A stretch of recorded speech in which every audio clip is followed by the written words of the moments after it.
free.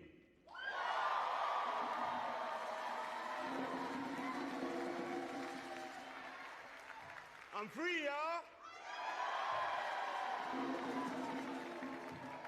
I need everybody to repeat after me. I am a revolutionary. I am a revolutionary. I am a revolutionary.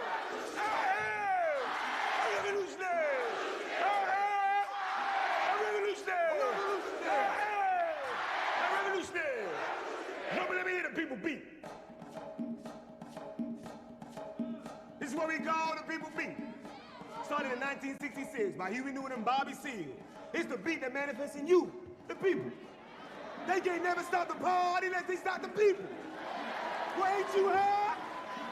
Ain't you high? I'm high off the people. I'm high. I'm high. High, high, high, high, high. Of the people. So if you asked to make a commitment at age 20, you said I'm too young to die, then y'all dead already.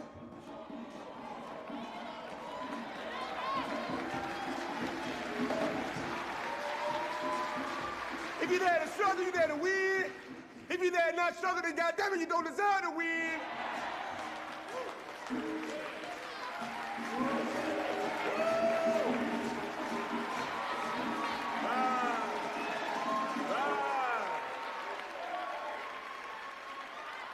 Put a fist in the air for Comrade Jimmy Palmer.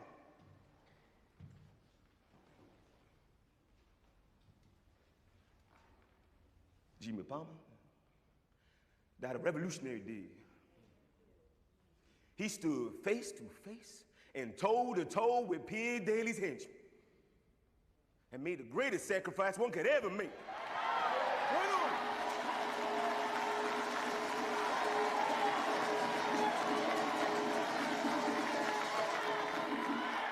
I don't believe I'm gonna die in no car, Red. I don't believe I'm gonna die slipping on no ice. I don't believe I'm gonna die because I got a bad heart. I believe I'm gonna die doing what I was born for. I believe I'm gonna die high off the people. I'm gonna die for the people because I live for the people. I live for the people because I love the people.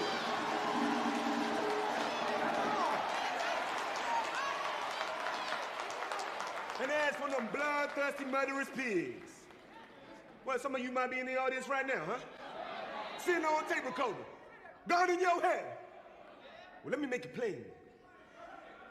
Kill a few pigs, get a little satisfaction. Wait on, wait on. Kill some more pigs, get some more satisfaction. Kill them all, get complete satisfaction.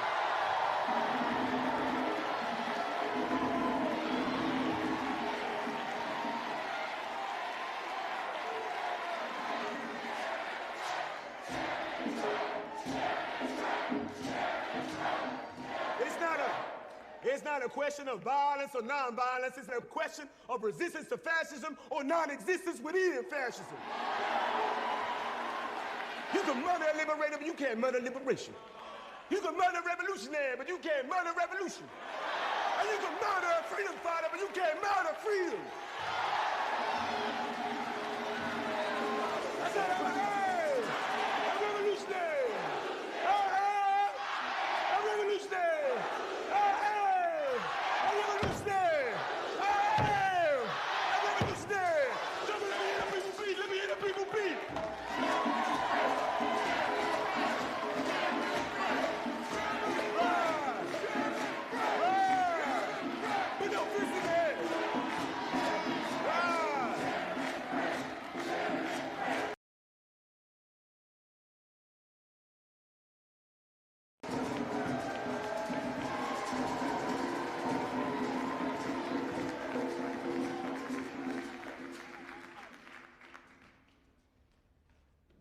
Free.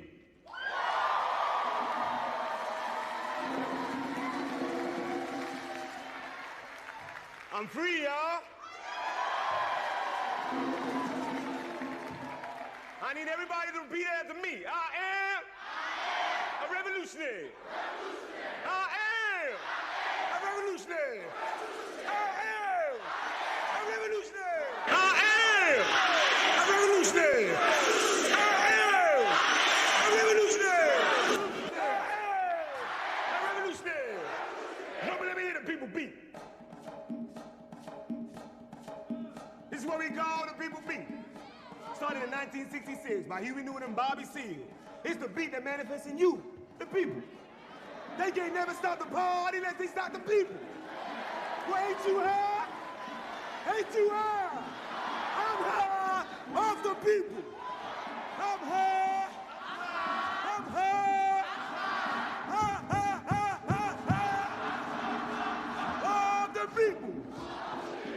So if you asked to make a commitment at age 20, you said I'm too young to die, then y'all dead already.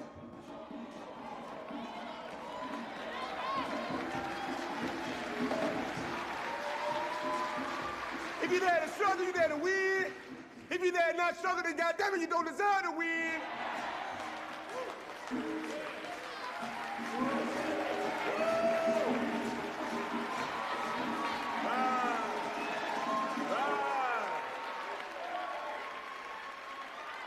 Put a fist in the air for Comrade Jimmy Palmer.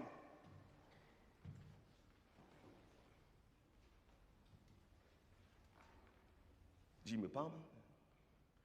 That a revolutionary did.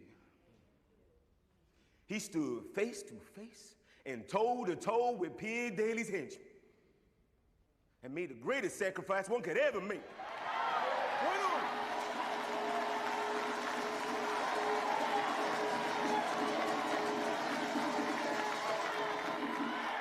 I don't believe I'm gonna die in no car, Red.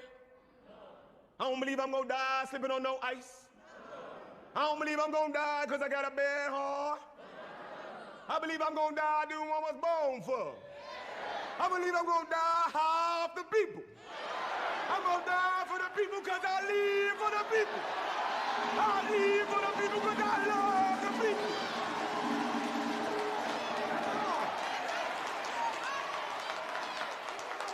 And as for them bloodthirsty, murderous pigs. Well, some of you might be in the audience right now, huh? Sitting on a tape recorder, gun in your head.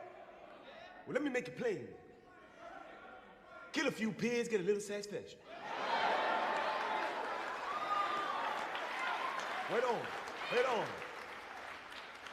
Kill some more pigs, get some more satisfaction.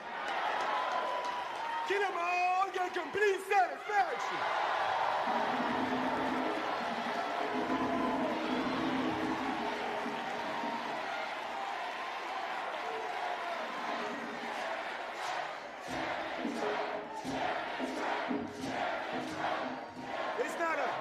It's not a question of violence or non-violence. It's a question of resistance to fascism or non-existence within fascism. You can murder a liberator, but you can't murder liberation. You can murder a revolutionary, but you can't murder revolution. And you can murder a freedom fighter, but you can't murder freedom. I said, hey, a revolutionary. Hey, a revolutionary.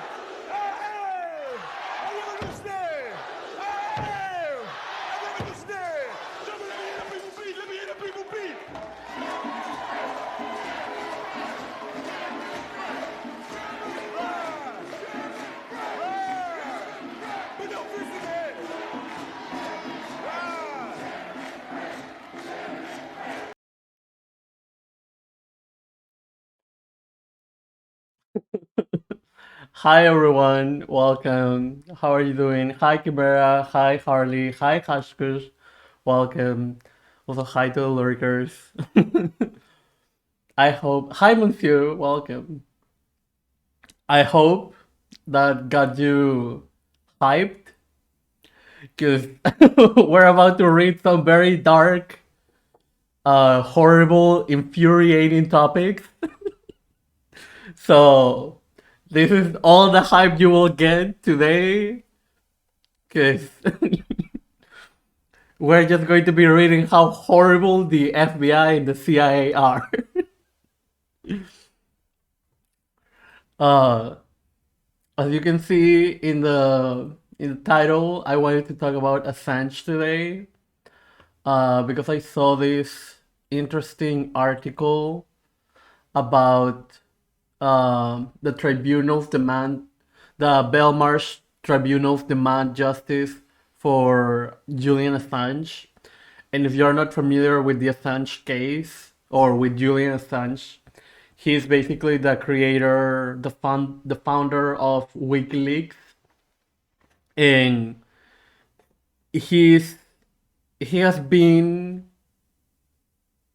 he has been being tortured for around 2 or 3 years for exposing empire. For a while, he was hidden. Well, not hidden because we all knew he was there, but he was staying in um, the Colombian embassy, if I'm not mistaken, or the one from Ecuador. Don't quote me on that. But yeah, every now and then, I want to cover it because even though Ecuador, thank you, Harley. Even though you know, I don't necessarily agree with all the politics that Julian Assange has personally.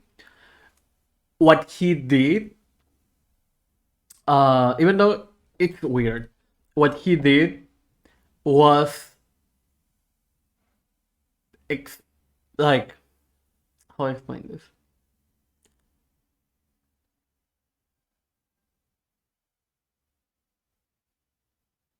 What he did as a journalist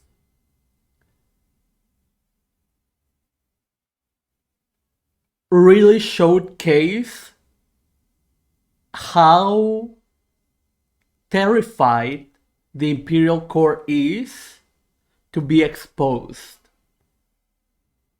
and what are the lengths that they are willing to go to not only torture the person, sorry, torture the person or the people who are willing to fight against them, but also how they are willing to publicly torture them to the point that they can scare other journalists. Luckily, I haven't witnessed any leftist journalist aware of the Assange case that this terrorist tactic has functioned on them. They are more than scared of the FBI or the CIA. They are unapologetically supporting Assange from from the liberals at TYT to your radicals at the radicals of Danny Haifong or Blackout Revolution, you know, like Ben Norton, Breakthrough News. I haven't seen, luckily, anyone be against or right, or rather, be in favor of Julian Assange's torture. Um, but yeah, also not even mention that this is a case that is still going on. And even though it reached its height a couple of months ago, where everyone was talking about it, I do think that it is important to still keep up the same way we all should always try to keep up with Palestine, Somalia, and every other struggle in the world. To be fair, there are a lot of countries in the world, so you know, don't overwhelm yourself. But you know, if you're able to learn a bit from everything, that's great. Although, hi March, welcome. But yeah, um, Also, for a while, I followed Richard Medhurst, who is an anti-imperialist journalist, a Syrian anti-imperialist journalist who followed very closely the Assange case, and it really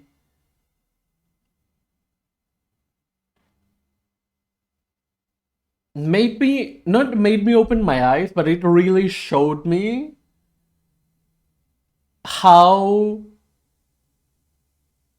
unapologetically horrible the imperial core, the US empire is willing to go to punish anything that goes against them.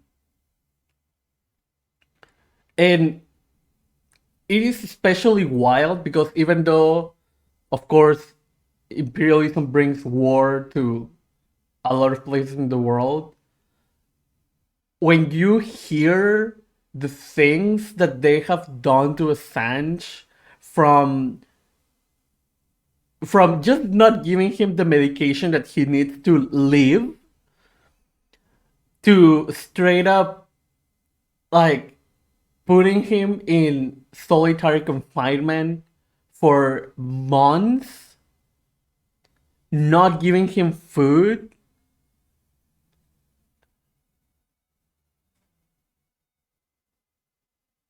exploiting his mental health illness,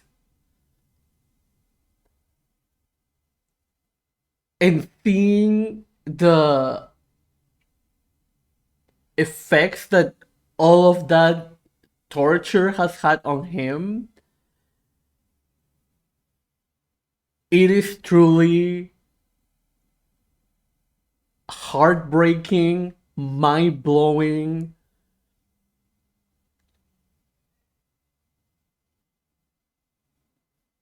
And not to even mention that the shit that he did wasn't even like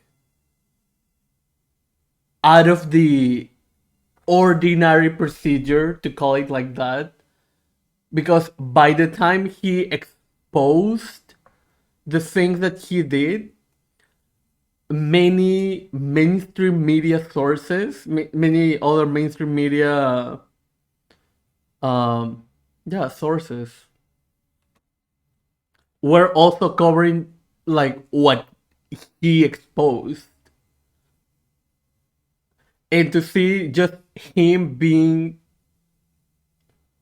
punished the way that he's being punished, and seeing all the mainstream media apparatus not having any repercussions for doing basically the exact same thing that he did is mind blowing, especially when you take into account how the country that is doing this shit is the US, and obviously they love to preach about free speech and freedom, and yet there is no freedom of speech for Julian Assange exposing the truth of empire. So yeah, sorry. I know this is not like the cup of tea of many people, uh, but regardless, I think it's important to cover this. So yeah. Well, stick to your regular press channels if you know what's good for you. Yeah, like it is. It is truly mind blowing because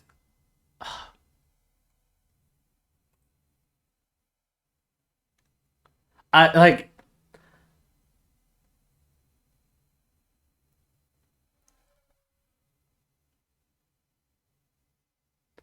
as someone who suffers from mental health, obviously not to the degree that Assange does. Like it strikes a very personal chord with me. Like the the torture that they are putting him in. And other than that, just seeing how, like,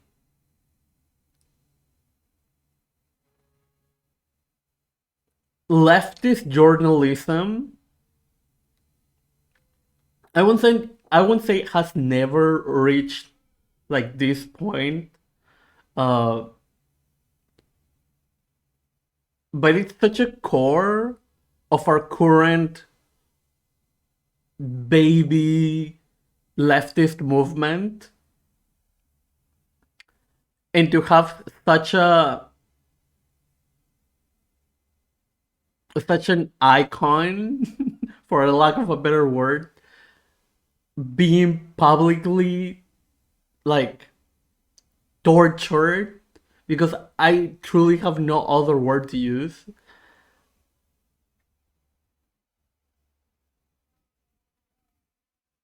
is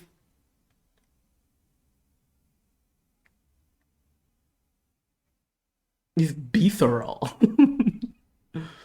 Is truly just, this man was literally doing his job, and the US, as the US is, will kill people because of being black and walking. Will kill children for being black and walking. But instead of just like killing him or incarcerating him, they're deciding to torture him, to prolong that suffering, to be so cruel and miserable and horrible. And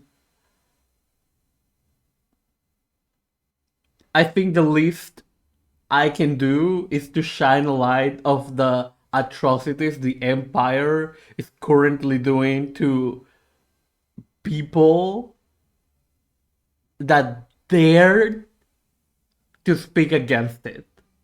You know? So yeah. Sorry for this like very rambly, all over the place intro, but yeah, I feel like it was kind of needed, and to put into a bit of perspective to some of the people who might not be as aware of the Assange case as a whole.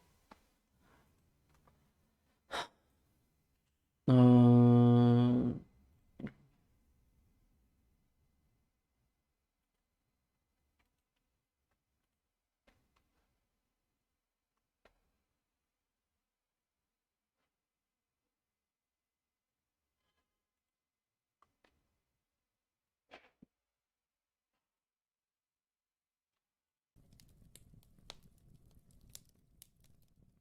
okay.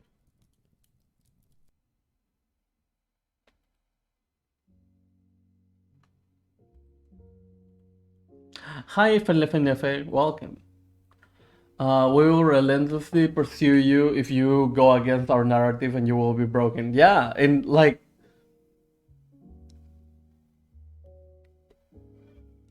hearing the descriptions of what Julian has been going through, like, they have been so graphic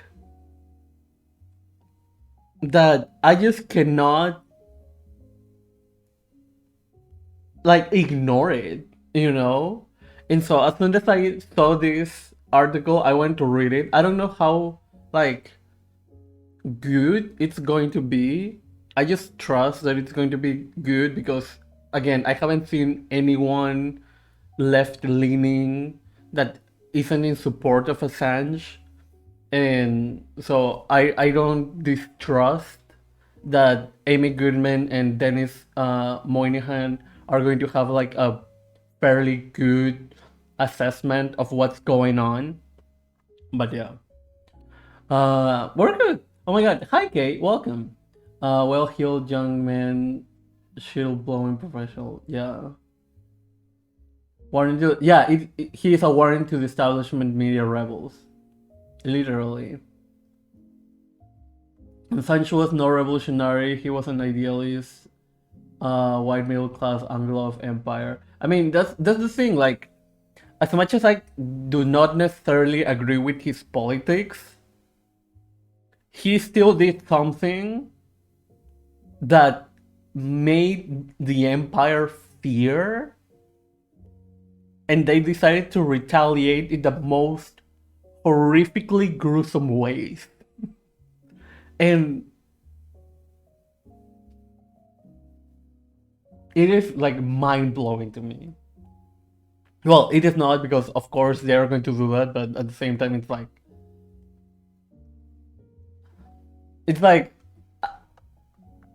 am I aware of all the horrible things that the U.S. does? Yes, but will I still be surprised the next time they cross the line that they have already established for themselves? Yeah, like, still horrible shit is still horrible, and I will try not to be um as numb to reach a point of nihilism and still be um and still carry that revolutionary optimism that we all need, you know. Yeah. And also, like, and not even to mention that Assange is not the only one. We also have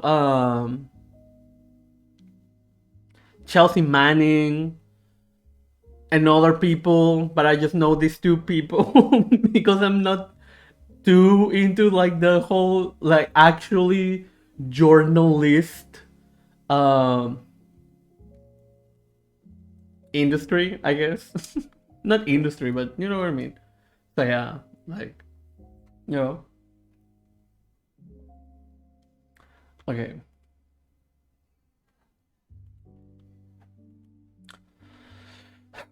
The Belmarsh tribunals demand justice for Julian Assange. This is from around a week ago, by the way, but you know. The first casualty when war comes is true. U.S. Senator Hiram W. Johnson of California said in 1921. Debating ratification of the Kellogg-Briand Pact, a noble but ultimately failed attempt to ban war. Reflecting on World War I, which ended a decade earlier, he continued, "It begins what we were so far with only a brief period ago, this mode of propaganda whereby people become war hungry in their patriotism and are lied into a desire to fight. We have seen it in the past and it will happen again in the future."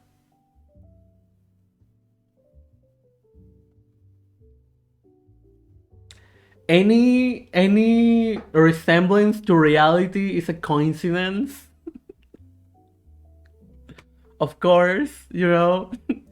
How could a US senator of California know predict the future in 1929, you know?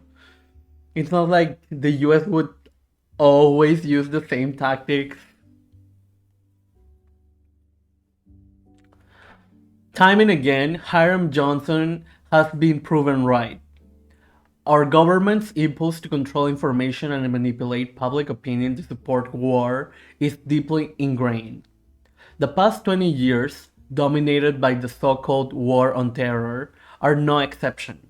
Sophisticated PR campaigns, a compliant mass media, and the Pentagon's pervasive propaganda machine all work together, as public intellectual Noam Chomsky and the late Professor Ed Herman defined in the title of their groundbreaking book Manufacturing Consent, borrowing the phrase from Walter Lippmann, considered the father of public relations. One publisher consistently challenging the pro-war narratives pushed by the US government under both Republican and Democratic presidents has been the whistleblower website WikiLeaks. WikiLeaks gained international attention in 2010 after publishing a trove of classified documents leaked from the US military, Oh my god. Hi, Lumi. Ah! Hi, Lumi. Welcome, everyone. My name is Seth. I'm a communist. We're reading right now about. Thank you for the follows. Hi. We're reading right now about the Assange case and basically staying up to date with it. Because if you don't know, Julius Assange. Sorry, that was Oh my way god. so Hi. close. Thank you, Why did I Lily. say sorry? The- The Lilitron just subscribed. Thank you, the Liliter, for subscribing, for resubscribing. Thank you. Oh my god, 7 months. Okay. But yeah, Julian Assange is basically a journalist that he created WikiLeaks, and he started leaking, as the name of the website says, information. And the US was like, we don't like the information that you are leaking.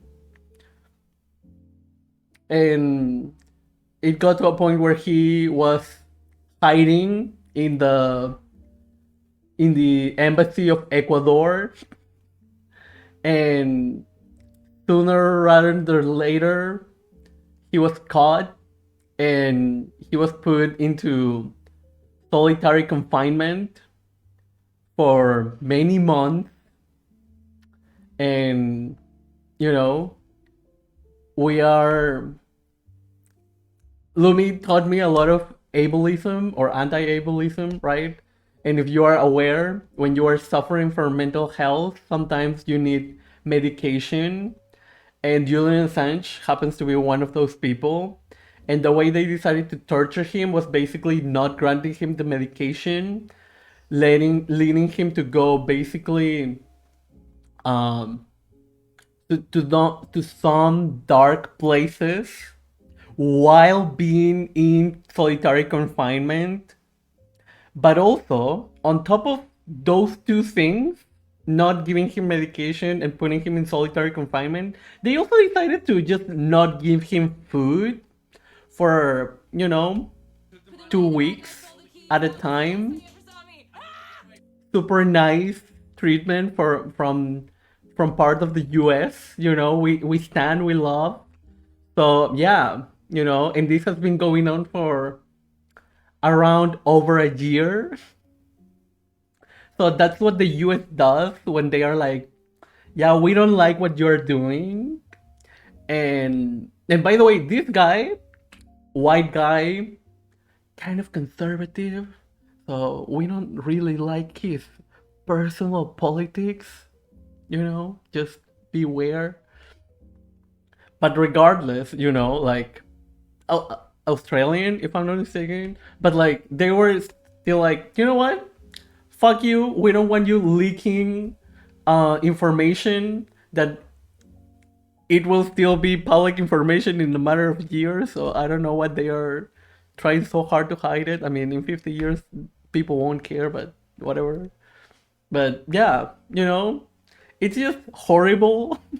As someone who also suffers from anxiety and takes medication, I can on like it is easier for me to relate to Assange. Assange, of course, has a different condition, but yeah, and yeah, like literally the solitary confinement alone is horrible enough, but like they purposefully, like they were aware of Assange's mental health condition, and they like instead of like actively torture him in overt ways, they basically let him inflict that torture on himself while in solitary confinement.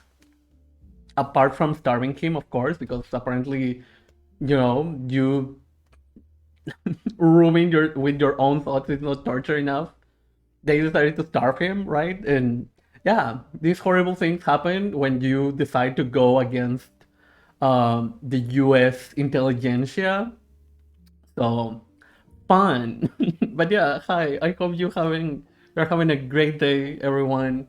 And And yeah, I'm just covering this right now, and after that, we're going to talk about the assassination of Fred Hampton. Yesterday, I was reading a speech from him about you can murder a liberator, but you cannot murder liberation.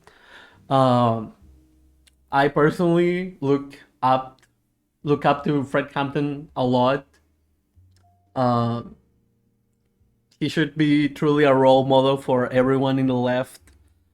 What the Black Panthers did in the U.S. was undeniably good. You know, feeding children, giving healthcare to people directly. Like, I don't know, but yeah. But as Assange did, Fred Hampton was a liability for the hegemonic system that the US has, you know? And so, what did they do? At the age of 22, they decided to, kill Fred Hampton. So, yeah, fun stuff. Yeah. Also protecting people from state sanctioned violence. You know? That horrible anti-freedom stuff that leftists love to do, protect people, protect marginalized communities, defend ourselves from the constant violence that the bourgeois state inflicts onto us, you know? But yeah, so weird that the US government thinks that those things are bad. But yeah. Yeah, welcome. I hope I didn't scare you. But yeah. Also, hi Raya, welcome. Shout out to Famous Critic. Also, if you haven't already, follow Lumi. Yes. Yes.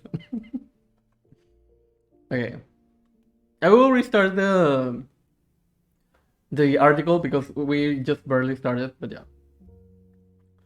White American men, give up your privilege, give up your anarchy, follow the example of Black Americans who embrace. Oh my god, I mean, yes.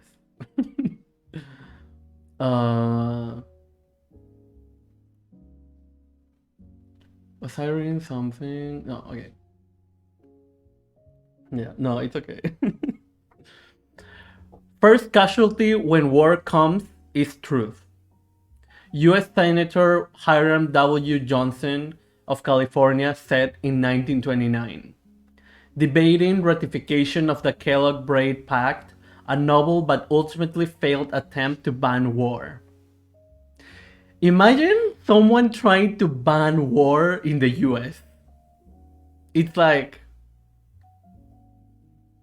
they don't understand how the economy of the US runs, Reflecting on World War I, which ended a decade earlier, he continued, it begins what we were so familiar with only a brief period ago. This mode of propaganda whereby people become war-hungry in their patriotism and are lied into the desire to fight. We have seen it in the past and it will happen again in the future. Any coincidence with the current reality? Any semblance with the current reality is just a coincidence, by the way. Time and again, Hiram Johnson has been proven right. Our government's impulse to control information and manipulate public opinion to support war is deeply ingrained. The past 20 years, dominated by the so-called war on terror, are no exception. Sophisticated PR campaigns and compliant mass media and the Pentagon's pervasive propaganda machine all work together. As public intellectual Noam Chomsky and the lay professor Ed Herman defined it in their title of their groundbreaking book, Manufacturing Consent, borrowing a phrase from Walter Lippmann, considered the father of public relations. And it is interesting because something that people sometimes don't quite grasp is how the state is not formed just by the military or the police, but the state is formed by all the apparatuses that maintain that bourgeois hegemony. And so the media is a state apparatus that perpetuates this propaganda and keeps people brainwashed in order to keep them subjugated, keep them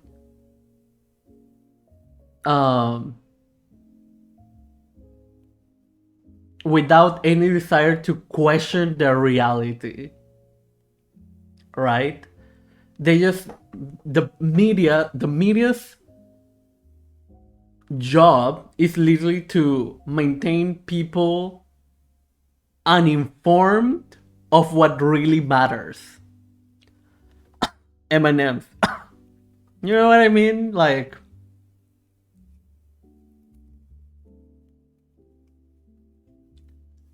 the same day that Ukraine was bombed first by Russia, Somalia was bombed by the US, Israel bombed Syria, and there was another bombing that happened that I forgot. But, you know, it just so happened that the media decided to only talk about Ukraine, even though in the other conflicts, the US was directly or indirectly involved. And it's like, something's happening. So yeah. It's pathetic at delivering the truth. I mean, and that is their job, ultimately, right? Like, they don't care to tell you the truth. They just care to tell you what is needed, what the ruling class needs you to believe, basically. You know? I'm not a coward. Why would you call me that? I don't know what you're talking about. The media is pathetic. Has someone given you the white feather? Oh my god. Also to control what the lines of criticism and debate are. Yes. Yes. One publisher consistently challenging the pro-war narrative pushed by the US government under both Republican and Democratic presidents has been the whistleblower website WikiLeaks. WikiLeaks gained international attention in 2010 after publishing a trove of classified documents leaked from the US military. Included were numerous accounts of war crimes in Iraq and Afghanistan, the killing of civilians, the shocking footage of a helicopter gunship in Baghdad slaughtering a dozen civilians, including a Reuters journalist and his driver, on the ground below. WikiLeaks titled the video Collateral Murder. I wouldn't encourage you to watch that video, but if you feel like it's necessary to see the realities of what the US does around the world, I understand. But content warning, not necessarily graphic, but still horrible. You know? All issues that were known of. I mean, that's the worst part, right? Like, the military is as aware as they can be, and if they are actually unaware of some collateral damage, actual collateral damage, like, we won't know about it. The New York Times and other newspapers partnered with WikiLeaks to publish stories based on the leaks. This brought increased attention to the founder and editor-in-chief of WikiLeaks, Julian Assange. In December 2010, 2 months after release of the Collateral Murder video, then Vice President Joe Biden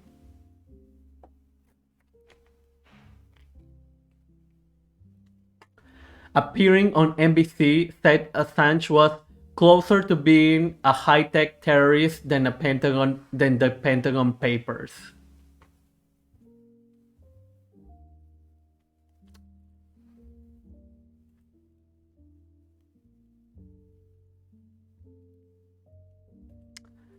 Says the guy who passed the that one crime bill, if not multiple, against black people, Got it. A period of NBC. Biden was referring to the 1971 classified released released by Daniel Ellsberg, which revealed years of Pentagon lies about U.S. involvement in the war in Vietnam.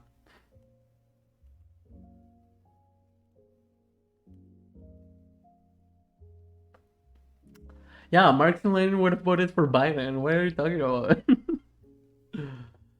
With a secret grand jury empaneled in Virginia, Assange, then in London. By the way, Assange is literally Australian. He's for some reason being judged in the US, and it was moved to the UK.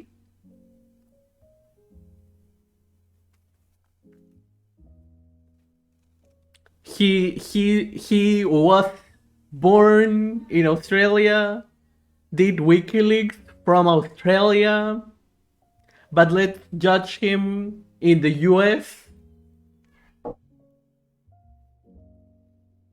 Something's like not,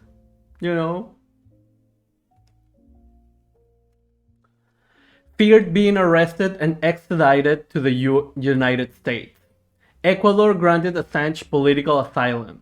Unable to make it to Latin America, he sought refuge in the Ecuadorian embassy in London. He lived inside a small apartment-sized embassy for almost 7 years. In April 2019, after a new Ecuadorian president revoked Assange's asylum, British authorities arrested him and locked him up in London's notorious Belmarsh prison, often called Britain's Guantanamo.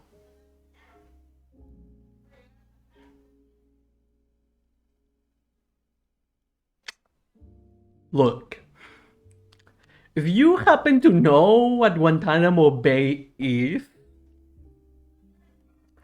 and what the US happened to have been doing there to torture people,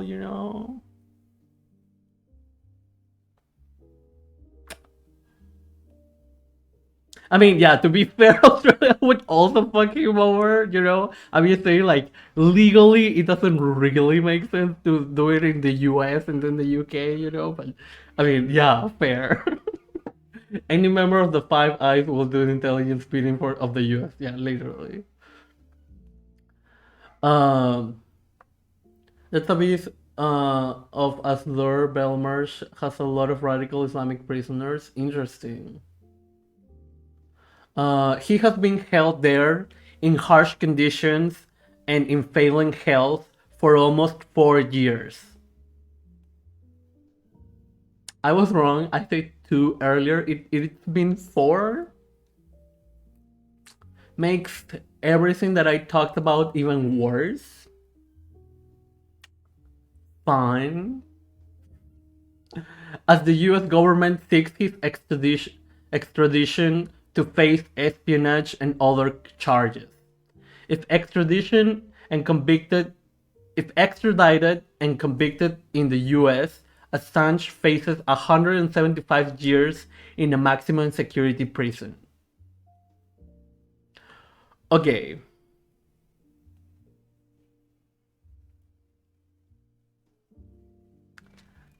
I get that, sometimes it's people do a lot of crimes, but at the same time, I don't know why isn't 100 years already enough? Someone is probably going to die before the 100 years. 175.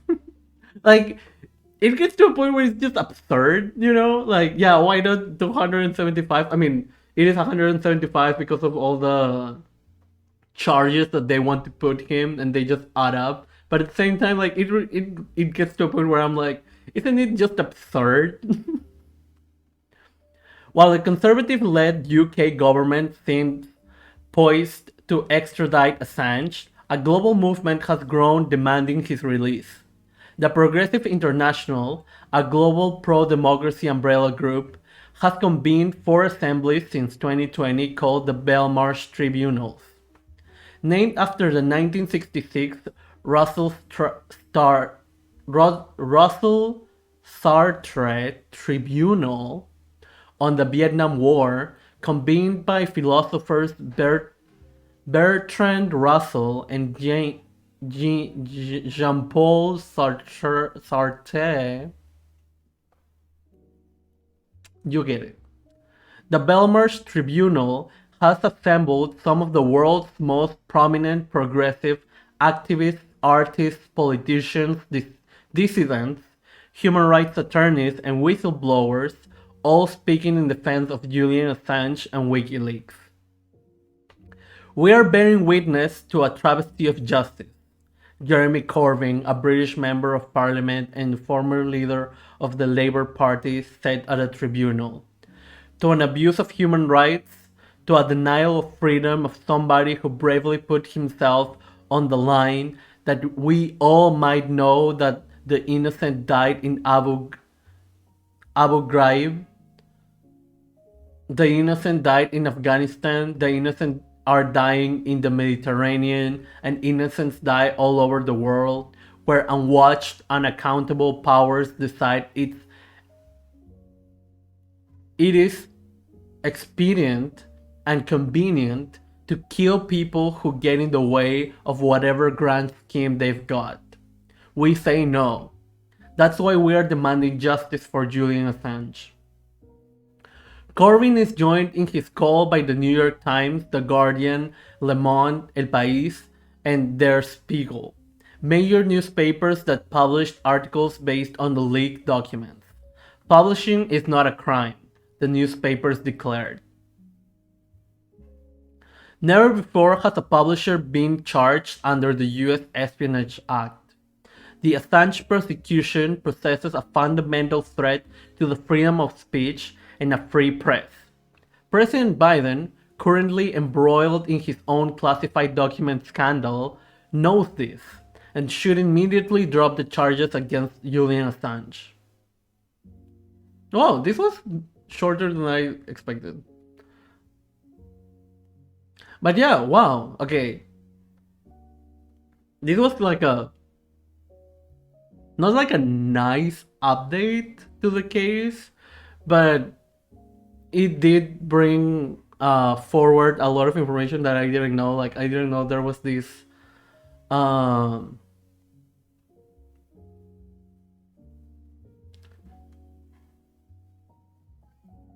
didn't know what the Belmarsh tribunals were, and I'm glad to see that a lot of the journalism industry is being part of it. And by the way, like, El País is probably one of the sorry. It's probably one of the largest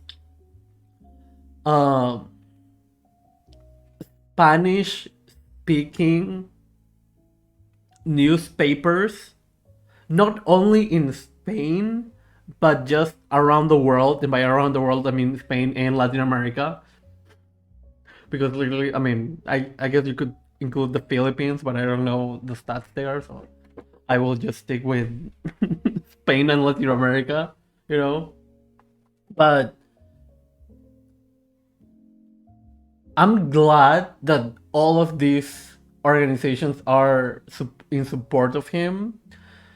But it is still wild to me how you can still have like the New York Times and the Guardian like certified FBI, CIA like tools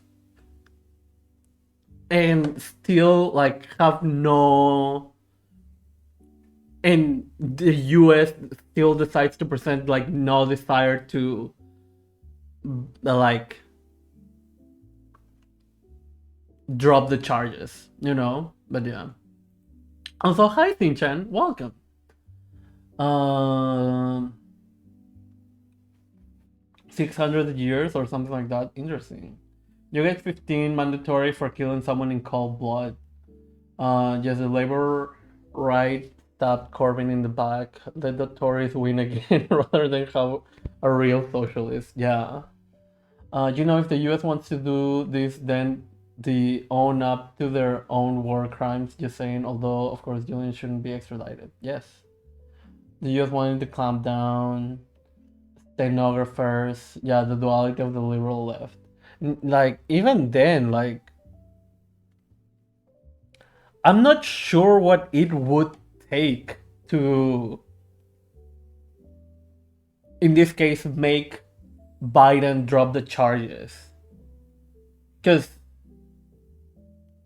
like, if this was like a small independent movement, I wouldn't expect anything to happen, sadly. But when you understand that, like, major players in the journalism, like literally the New York Times, you know, like, are they shit? Yes, but regardless, they're like one of the biggest media companies in the world just because the US hegemonic system, but you know what I mean? Like, and they are for the defense of Julian and liberation of Julian Assange. And even when that newspaper is in support of Assange, the US bourgeoisie, the US government is like, yeah, we don't care. You know, like, it's almost like terrifying because sometimes people are so desperate to include the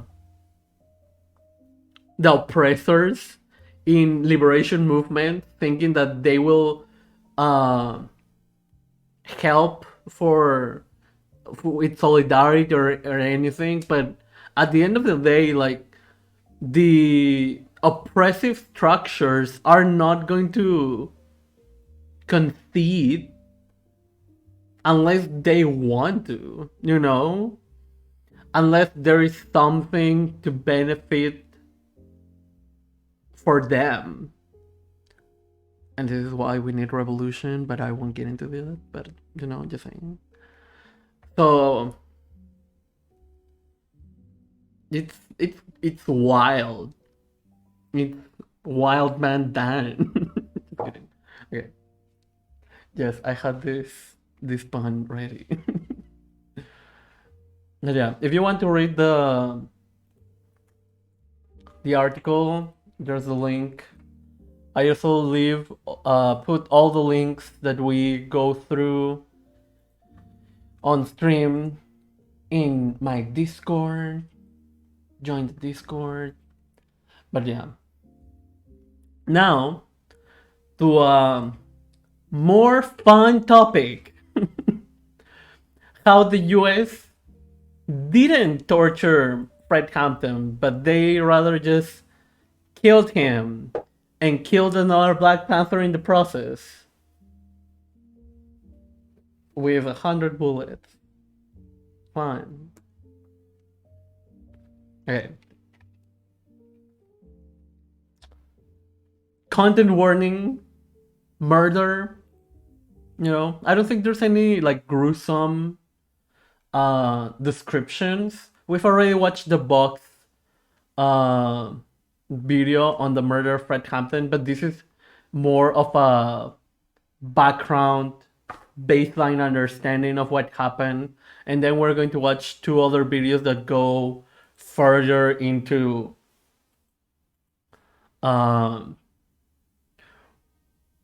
why he was murdered, how the FBI worked, how the Black Panthers worked, etc., etc.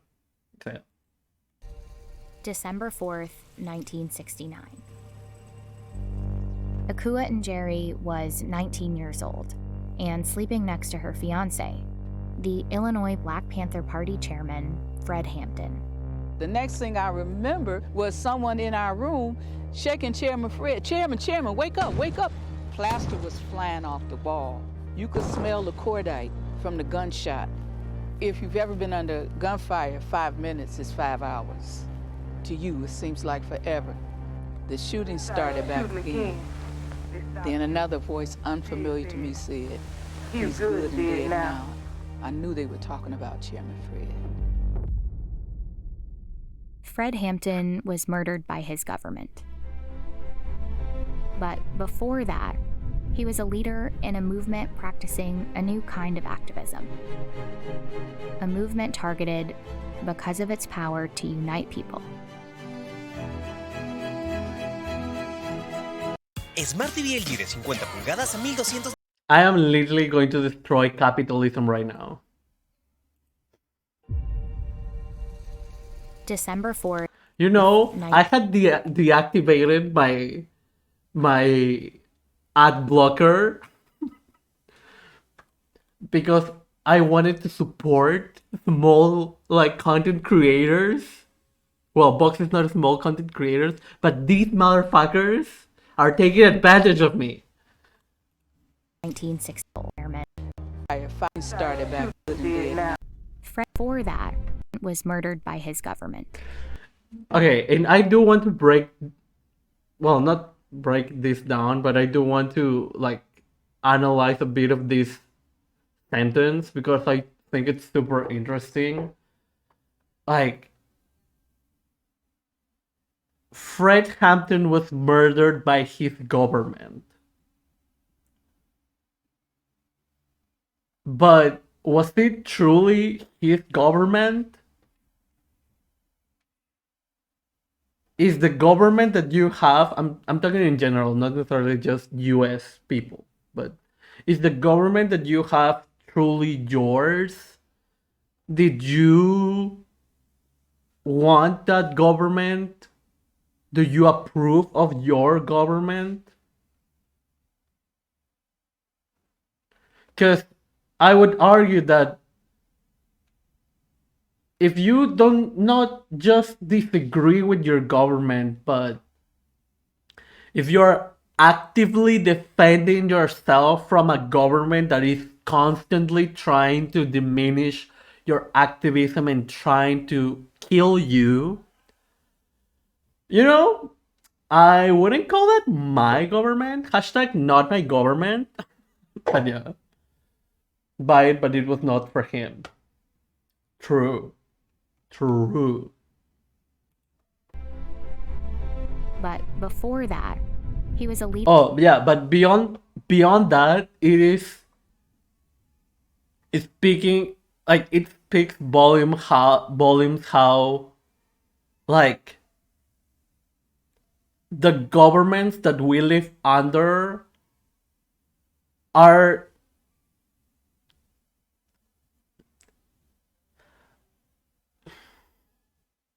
these coerced possessions, right?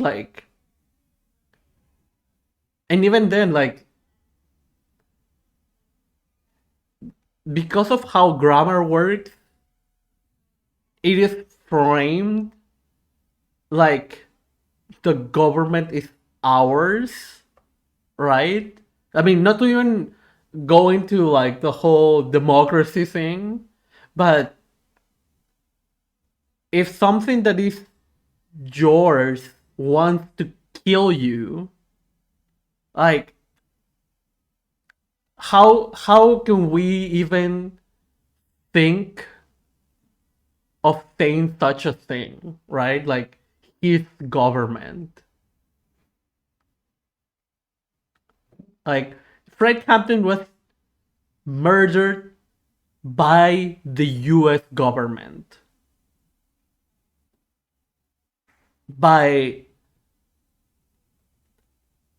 a genocidal, imperialist, white supremacist government. And I think this separation is worth making, especially when we are talking about people who are trying to fight for their liberation, and not only their liberation, but the liberation of the working class as a whole.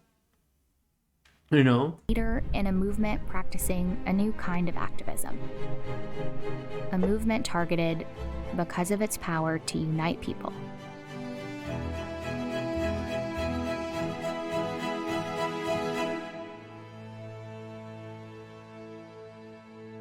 Marking 1964 as a historic year in race relations, on July 2nd, President Johnson signed into law the Civil Rights Act.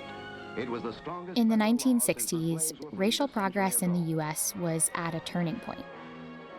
Activists won major civil rights victories, and the era of Jim Crow laws came to an end. But at the end of the decade, there were still deep social and economic gaps for Black people across the country. Black Americans continued to face high poverty, poor housing, and unemployment, and they still had little to no political representation. These disparities and an increase in brutal police violence led to uprisings across the country. Many young Black activists grew frustrated that the changes they'd hoped for hadn't come. It's just the opposite of being a white man. That's about the best I can abbreviate that for you. After the police killing of an unarmed Black teen in San Francisco, two activists in Oakland, California, Bobby Seale and Huey P. Newton, founded what was initially called the Black Panther Party for Self-Defense. Newton had studied law and knew it was legal to carry arms in California as long as they were not concealed. The Panthers began to patrol their communities. As the movement Working the fucking system for your own fucking benefit, let's fucking go. As long as it's not for the benefit of the fucking capitalist pigs. grew, several highly publicized confrontations with police would bring about mainstream awareness of the Black Panther Party. The allegations in these confrontations were serious, but the public accounts of them were typically one-sided and shaped largely by police. Media coverage depicted party members as a character. Largely shaped by police. Interesting. Again, any resemblance to the current reality is just a coincidence. You know, there is no racism anymore in the US. Oh my god. Obama ended racism for the third time. Yeah. Caricature of Black militancy. The Black Panther Party was portrayed as a marauding gang. They say their goal was to kill all the white people. In reality, the Panthers did call for radical change. What they were hoping for was a revolution to overthrow the capitalist enterprise. But what they called revolution might not actually sound so radical today. Focused on socialism as a way of solving economic needs. They looked to places like Canada, which always had a democratic. The revolution that fits the people has my support. Political system, but the economic system has always been socialism. So they want a democratic socialist country here in the United States, which they saw as a more equitable or more... Okay. I'm not going to get into the specifics and how he's basically whitewashing the history of the Black Panthers right now. Like, socialism is inherently democratic.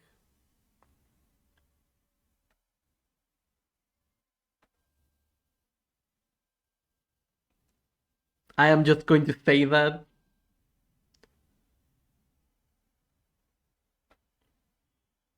I am just going to say that. And we'll just move on. Because I'm not about to scream right now about fucking ideology. So yeah. More humane system. They released a 10-point plan for broad social reform that called for an end to police brutality and for Black employment, housing, education, and freedom from prison and jails. Chapters began forming across the country. They started to implement social programs, which they called survival programs. The Panthers. Yeah, something tells me that these survival programs weren't just like a cute name. Something tells me that these social programs weren't that social and were actually like survival programs because, like black people were being killed,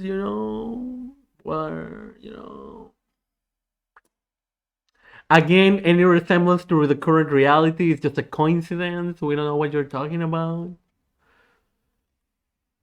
But yeah. Would say, put that theory into practice. If you really want to change minds, if you really want to meet the people where they are, you have to give them the services which they need. Also, going back to him calling them democratic socialists, they weren't reading Bernstein. Just saying. They were reading Marx. They were reading Lenin. They were reading Mao. Just saying. Just putting it out there. The programs included food and clothing drives, free health clinics, and sickle cell disease testing, and were funded largely by volunteers and donations from businesses. One of their biggest programs was a free breakfast for children initiative.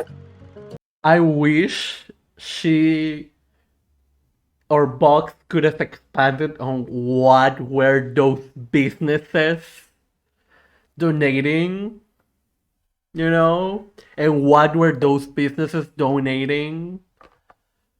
Because, like, Amazon wouldn't be donating to the Black Panther Party, you know what I mean? Like, it's a bit too vague how they put it, but I'm just going to let it slide. Here we are living in 1966, 67, is the most wealthy nation in the world. And kids were going to school hungry, especially in African-American communities. So one of the first community service programs were free breakfast for school children. And all the children had to do was come. It was during this time that Akua and Jerry, then known as Deborah Johnson, met Fred Hampton. I was a student at Wright City College, and Chairman Fred had come up to the school to speak.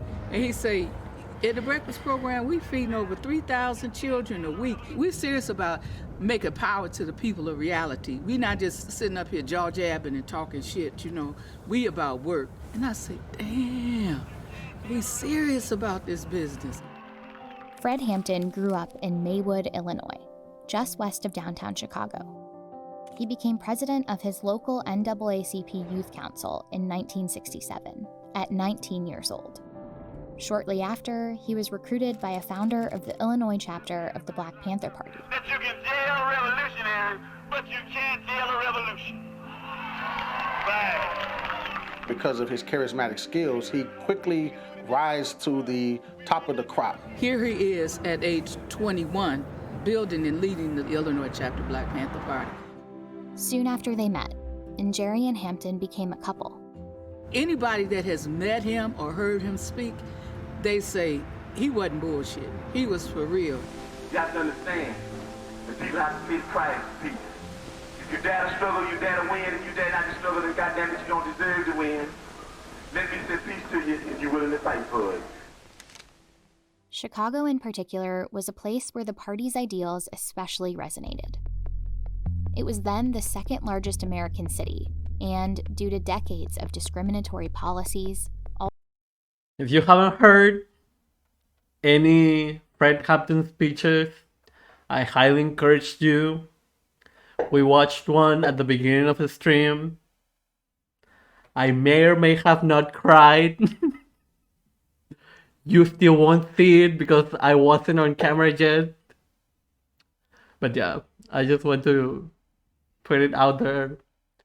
People just must listen to Fred Hampton, or at least Daniel Kaluuya's Fred Hampton speak But yeah. Also one of the most segregated.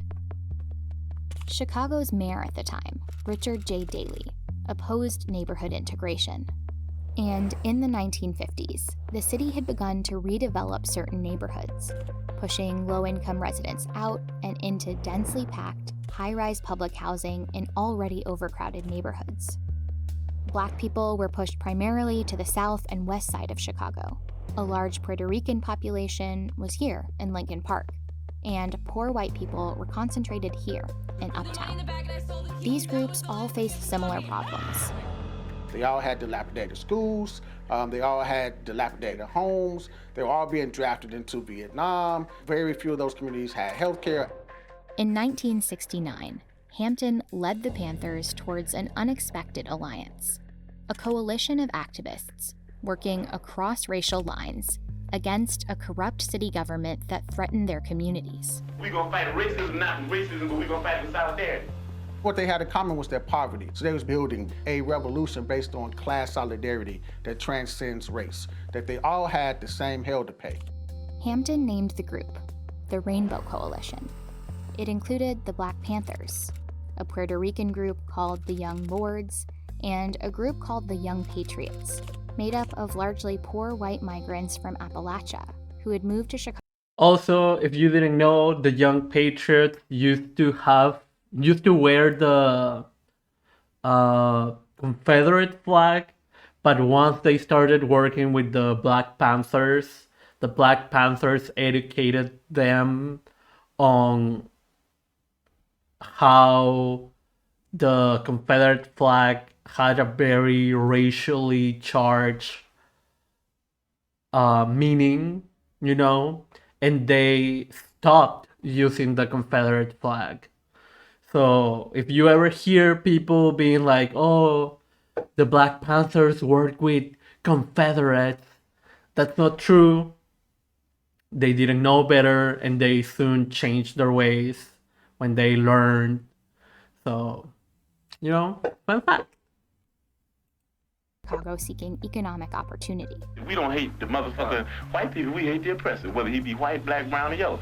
So we got to know that. I don't mean sing Kumbaya and make a quilt.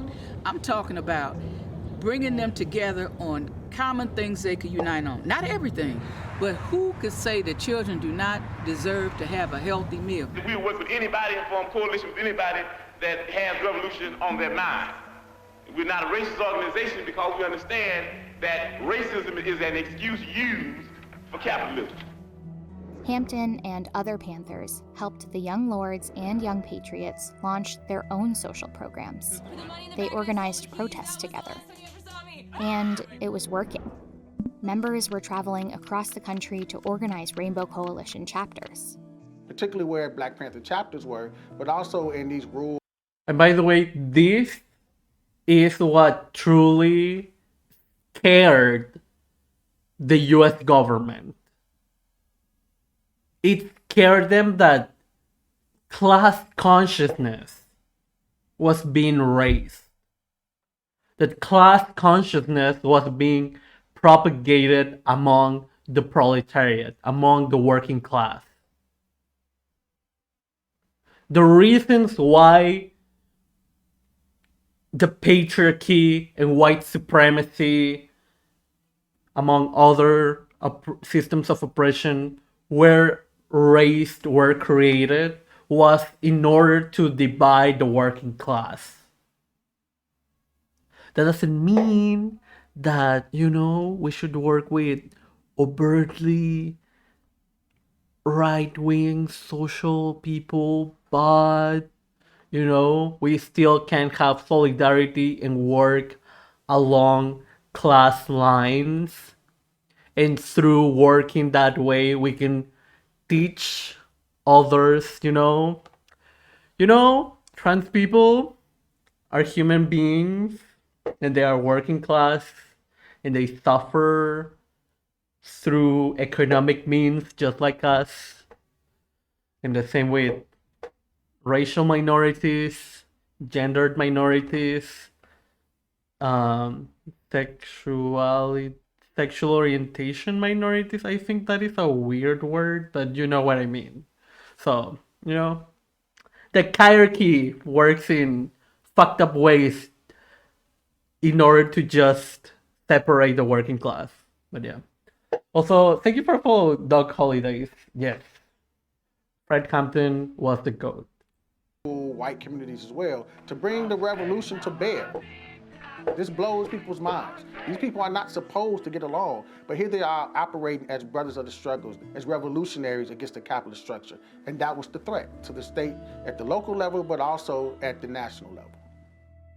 In 1968, the FBI had sent around this internal memo. It outlined goals to prevent the coalition of militant black nationalist groups and prevent the rise of a messiah who could unify and electrify the militant black nationalist movement. It was. And by the way, this memo is the reason why the movie from 2 years ago was called Judas and the Black Messiah. Judas and the Black Messiah is basically a movie about the assassination of Fred Hampton and how the FBI infiltrated the Black Panthers in order to assassinate him. And Fred Hampton was the Black Messiah, and Judas, who betrayed Jesus, even though in reality it's more complicated than that, and Judas and Jesus were like gay lovers, but we're not going to talk about it right now. But regardless, the common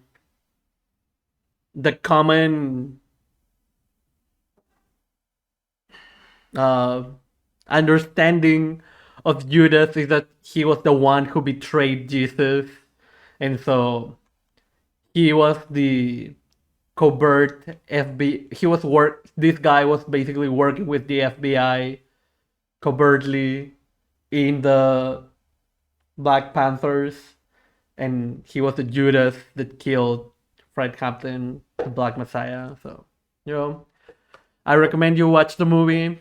We might watch it soon in my Discord. Yes. Wasn't written about Hampton's specific militant black nationalist movement. It wasn't written about Hampton specifically, but by 1969, Chairman Fred Hampton was the one that fit the bill. The revolution was in the air, and the ways in which the Panthers was able to transcend those racial lines, especially their charismatic leadership of one like Fred Hampton, they saw him as a greater threat even than Martin Luther King or Malcolm X ever was. In one FBI memo about the Black Panthers' breakfast program, they claimed their real purpose was to poison minds with anti-white propaganda and indoctrinate youngsters in hate and violence. The FBI, under the leadership of J. Edgar Hoover, had deemed the Black Panther Party as the #1 threat to the internal security of this country. The FBI operated a counterintelligence program called COINTELPRO. It was a program that targeted dissident political groups in the US. Their methods typically went outside the law. They were using tactics such as assassination, discrediting, false narratives. Luckily, all the people involved in COINTELPRO were judged and sent to prison fairly. No, that didn't happen. No one got justice. Nothing happened. People feeding children died. That's what happened. We love the US. They were falsely putting people in prison and exile, which were all illegal. Several Black Panthers were killed or imprisoned, including the party co-founders. In Chicago, the party was also targeted by Mayor Daley and the Chicago police. Also, they only did it back then. They don't do that sort of thing anymore. Yeah.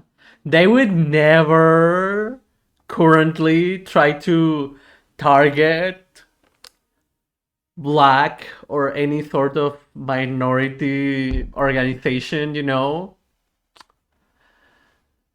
Yeah, but Seth, the FBI targeted the Black Socialist, that one Black Socialist organization a couple of months ago.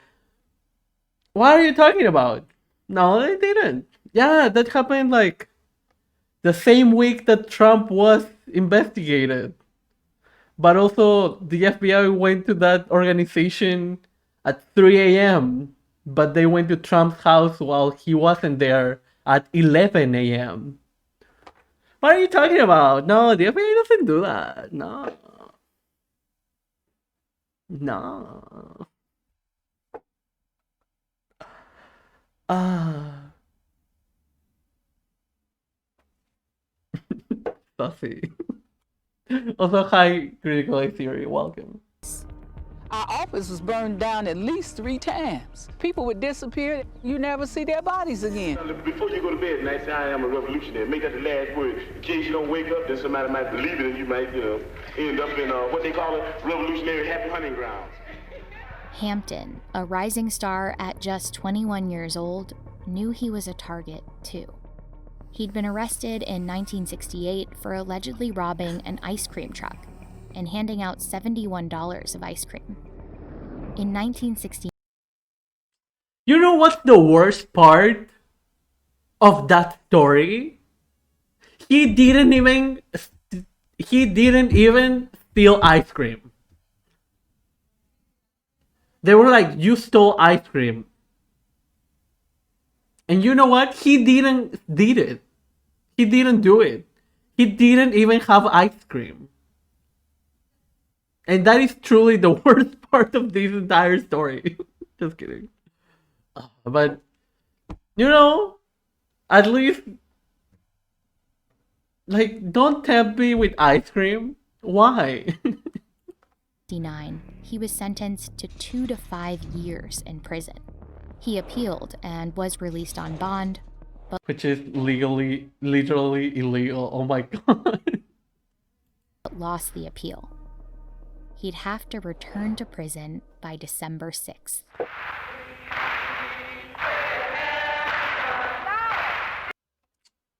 Good news and bad news. The good news, he didn't return to prison. The bad news,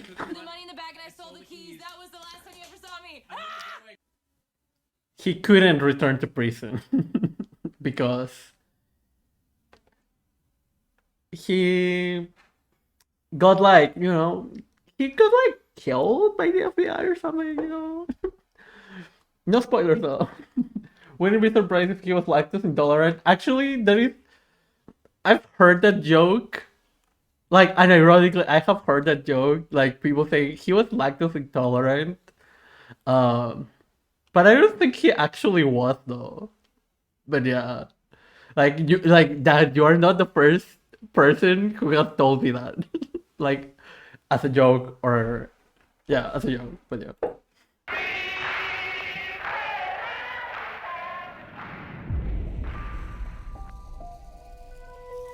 On December 4th, around 4 a.m., 14 Chicago police officers arrived outside Hampton's apartment on Chicago's west side. Inside, Hampton and Jerry and 7 other Panthers were asleep. I was very pregnant, and the first thing I remember was Chairman Fred. Also, by the way, they weren't all asleep.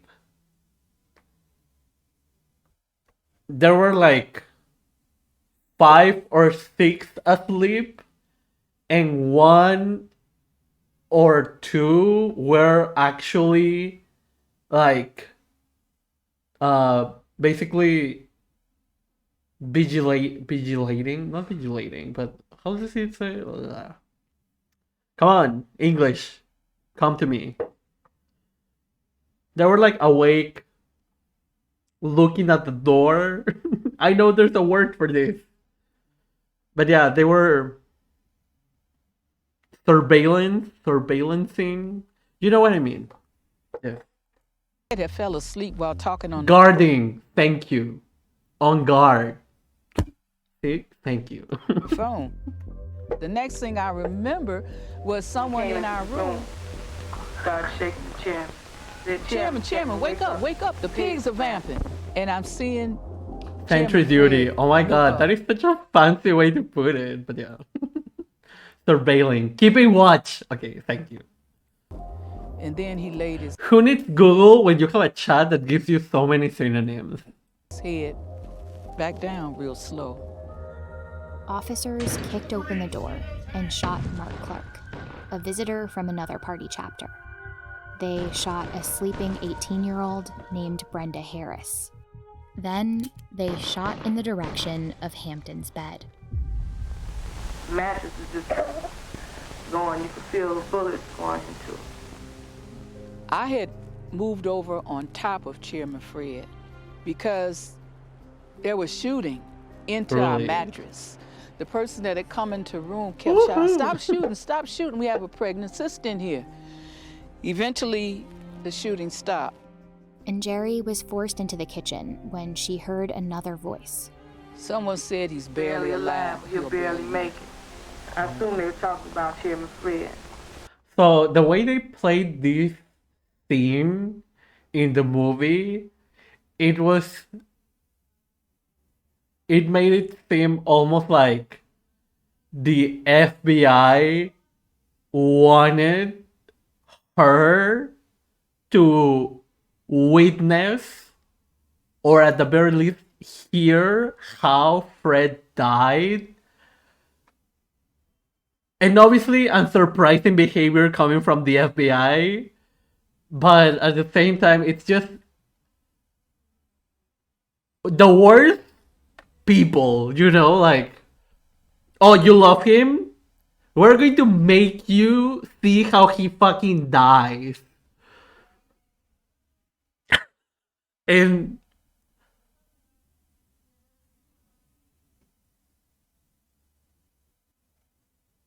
you know, I am just constantly being reminded how horrible the US is.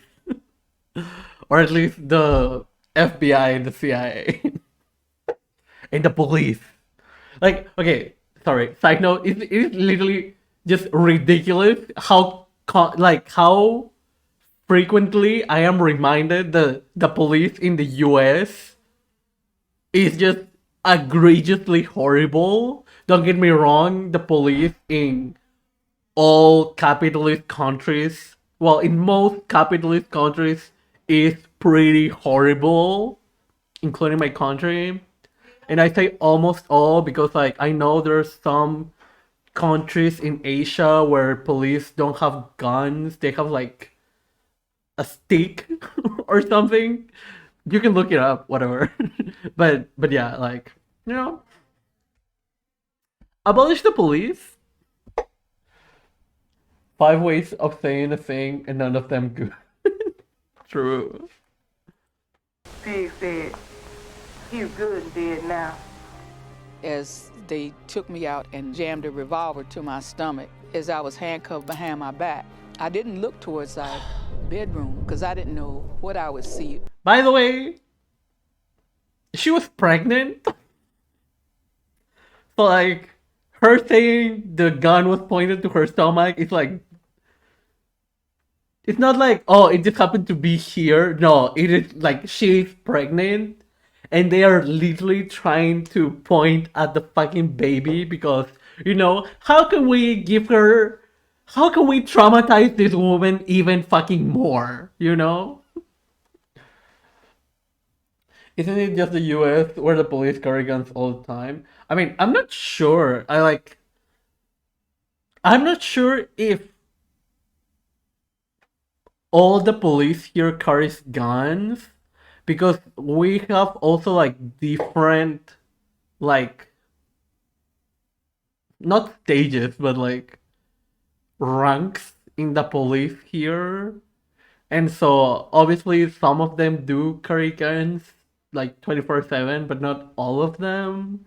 And also there are different, like, ways, like, different types of security. So, but yeah, cruelty is the point, of course. Yeah, like, like,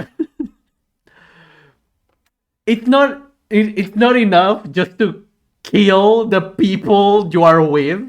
let's just also like traumatize you in the worst way possible. Or how I would respond. The police Stomach as I was handcuffed behind my back. I didn't look towards our bedroom because I didn't know what I would see or how I would respond. The police fired nearly 100 shots. Fred Hampton and Mark Clark were dead. Motherfucker, like this is like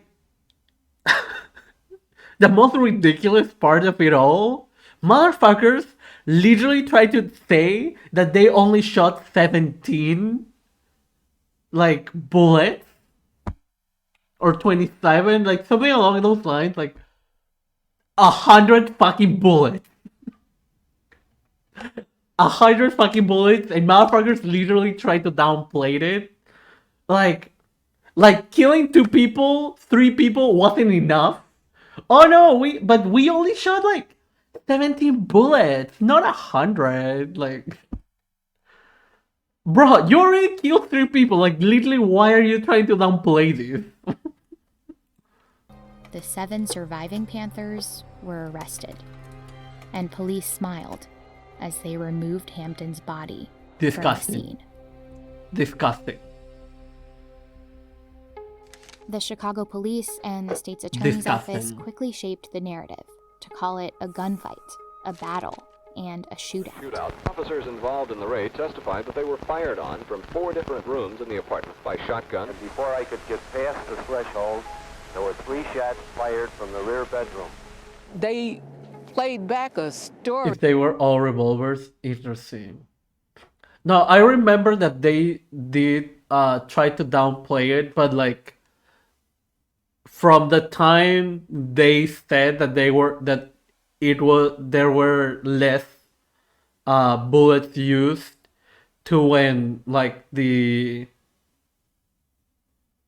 I don't remember if it was the actual investigation or the Black Panthers did the actual counting. Like it was so short, like so little time in between that like the narrative has been going with 100, which is the actual number. But yeah. Oh, that was a heart. Oh, okay. I was that you could not even fathom. They gave a fictional account of what happened. Again, vilifying the Black Panther Party. I mean, they were firing at police. in like. Hi, BBH. Welcome.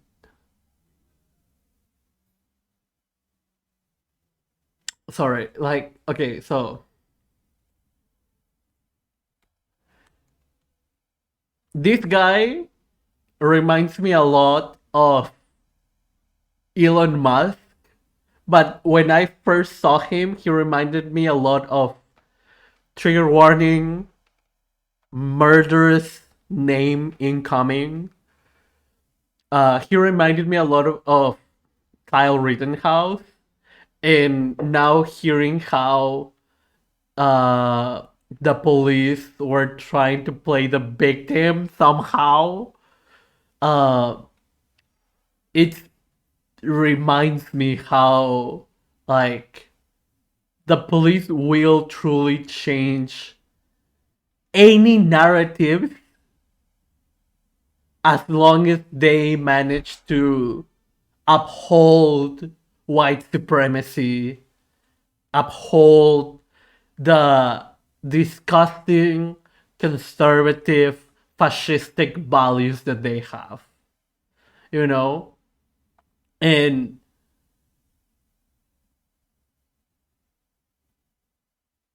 it is so wild that the Kyle Rittenhouse case is not just an outlier, but rather just the norm. Luckily, it's not the norm that murderers become influencers. Disgusting. But, like, a lot of times you have these white murderers, these white male murderers And, you know, let's just say that they tend to never get what other non-white murderers, if they are murderers actually, happen to get it in prison. You know what I mean? And be glad that I'm just talking about murder right now and not about other crimes. Because, oh boy, would this stream be so much longer. By shotgun. Before I could get past the threshold, there were 3 shots fired from the rear bedroom. They played back a story that you could not even fathom. They gave a fictional account of what happened. Again, vilifying the Black Panther Party. I mean, they were firing at police. Yes, sir. We saw the shots coming out of the 2 bedrooms. This attack by the Black Panthers on the police clearly demonstrates the true character of the Black Panther Party.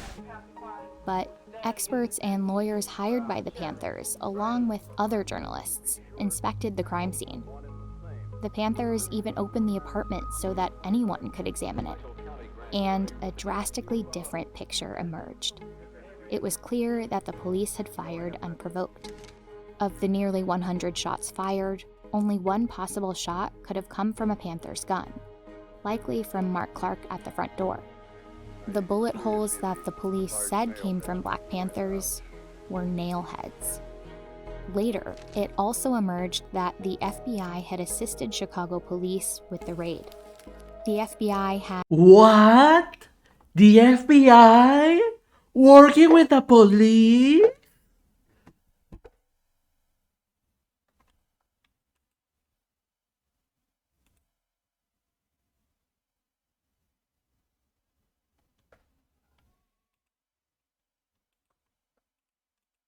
had an informant within... I wonder why a military empire is unable to deal with killers at home, almost like culture necessitates it.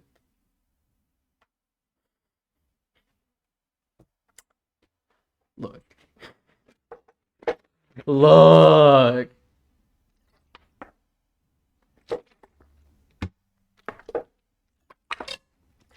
Okay. in the Black Panther Party named William O'Neill, who had become chief of security and Hampton's bodyguard. O'Neill had provided the FBI with a hand-drawn floor plan of the apartment, which the FBI then gave to Chicago police. Disgusting. And evidence strongly suggests that before the raid, O'Neill had actually fucking disgusting behavior. Drugged Hampton. In the years after Hampton's assassination, the police and the FBI continued to imprison dozens of party members across the country.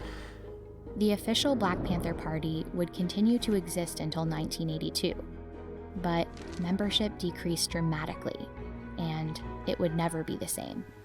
And I hope that each one of you will be able to die in the international proletarian revolutionary struggle, or even be able to live in it. And I think that struggle is going to come. Why don't you live for the people? Why don't you struggle for the people? Why don't you die for the people? Fred Hampton wanted revolution. Those in power wanted to destroy him and what he stood for. But they weren't totally successful. Chairman Fred lives. You know what I'm saying? Through the military assault, through the destruction of the party as an organization itself, you know, by the state, the legacy of the party is still here. Today, the work of Fred Hampton is alive through some of the same programs that marked him as a threat. That they are cutting, by the way, because, you know, the US literally be like, you know, we're feeding children. Maybe we shouldn't feed children. And so what have they decided to do? Cut even more, because they were already cutting them. But they decide to got rid of free lunch for all program. That means students are going hungry. Items in I'm not going to play it because it's going to be too sad. Like, I've already watched that video like 3 times, and it's way too many times for me to handle, honestly. But if you want to read that, I highly suggest it. But yeah. Many of the programs that the Panthers created are now staples of our society. We didn't have free breakfast in schools prior to the Black Panther Party's free breakfast program. Those free clinics, almost every major college campus got a free legal aid clinic. The ways in which sickle cell testing is now respected as a disease by the CDC and others. None of that stuff existed before the party. I think that's revolutionary. The history of the Black Panther Party is going toe-to-toe with this government will never die, never die.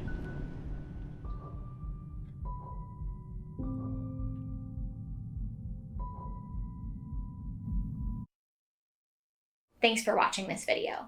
If you want to learn more about Fred Hampton, there's an amazing 1971 documentary called The Murder of Fred Hampton, available to stream via the Chicago Film Archives at the link in the description. They also have a film called American Revolution 2, which documents the work of the Rainbow Coalition in action and the many activists who helped to spearhead the movement. If you want the video as a reference. Thanks again for watching our piece, and stay tuned for one more episode in this season of Missing Chapter. So yeah. Okay, that was it for today. Because I forget that watching the horrible shit that the US constantly does is emotionally draining for me.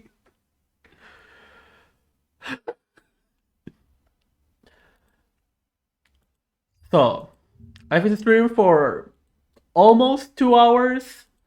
So, if you are able to donate or subscribe or use your Twitch Prime or give subs or chill with beats, it would be much appreciated. Regardless, thank you for being here. Oh my god, hi Sam. Thank you, Chimera Ex Machina. I appreciate the 100 bits.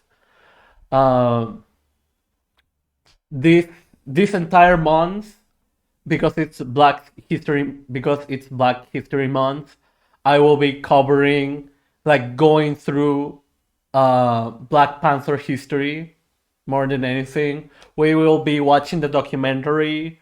We will be watching the other 2 videos about the Fred Hampton murder. We're going to watch the history of Huey P. Newton and Bobby Seale, trying to learn more about how the Black Panthers organized, and and all of that good stuff. At some point, I also want to read some of Bell Hooks and Angela Davis. I've heard some criticisms of Angela Davis's bibliography, but regardless, I know that Angela Davis is always a good resource for statistics, and sometimes having those statistics on hand are very useful and just broadens your knowledge and understanding of what the broader reality looks like. So yeah. Also this month, as I'm talking this month, I might have a guest because I want to cover a video, and having that guest will broaden the analysis and we will have a better perspective. So yeah. So if you haven't already, subscribe. Also join the Discord if you haven't, because I don't really have a schedule. So I post when I go live. Why did I say sorry? Thank you, BBDH. Thank you for resubscribing. I appreciate it. But yeah, I don't have a schedule, so join the Discord and I'll post it when I go there. We'll be rating Subversive History. If for some reason the raid doesn't appear to you, You can go there. Sam has shouted them out. So yeah, see you either tomorrow or the day after, because since I have a lot of content planned for this month, I will be way more consistent. But yeah, if you are subscribed, you can copy the first message to raid. If you are not subscribed, you can copy the second message. I love you all. I appreciate you all being here. Thank you, Lumi, again for the raid. I appreciate it. And yeah, I love you all. Have fun with. Wait.